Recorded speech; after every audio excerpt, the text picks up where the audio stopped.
ಸಿದ್ದಾಪುರದಲ್ಲಿ ರವಿವಾರ ಸುರಿಯುತ್ತಿರುವ ಭಾರೀ ಮಳೆಯಿಂದಾಗಿ ಮುಖ್ಯ ರಸ್ತೆಗೆ ಮರ ಬಿದ್ದು ಕಾರು ಸವಾರರು ಪ್ರಾಣಾಪಾಯದಿಂದ ಪಾರಾದ ಘಟನೆ ನಡೆದಿದೆ. ಹಾಗೂ ಚಾಲಕನ ನಿಯಂತ್ರಣ ತಪ್ಪಿ ಪಿಕಪ್ ವಾಹನವೊಂದು ರಸ್ತೆ ಅಂಚಿನ ಗದ್ದೆಗೆ ಪಲ್ಟಿಯಾಗಿದೆ. ಸಿರ್ಸಿ ಸಿದ್ದಾಪುರ ಮುಖ್ಯ ರಸ್ತೆ ಕಾಳೆನಹಳ್ಳಿ ಬಳಿ ಮುಖ್ಯ ರಸ್ತೆಗೆ ಬೃಹತ್ ಮರವೊಂದು ಉರುಳಿ ಬಿದ್ದ ಪರಿಣಾಮವಾಗಿ ಅದೃಷ್ಟವಶಾತ್ ಸಂಭವಿಸಬಹುದಾದಂತಹ ಅಪಾಯ ತಪ್ಪಿದೆ.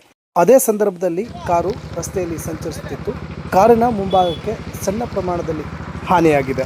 ಅದೇ ರೀತಿ ಕುಮಟಾ ಸಿದ್ದಾಪುರ ಮುಖ್ಯ ರಸ್ತೆಯ ಬೇಡ್ಕಣಿ ಬಳಿ ಪಿಕಪ್ ವಾಹನ ಚಾಲಕನ ನಿಯಂತ್ರಣ ತಪ್ಪಿ ರಸ್ತೆ ಪಕ್ಕದ ಗದ್ದೆಗೆ ಪಲ್ಟಿಯಾಗಿದೆ.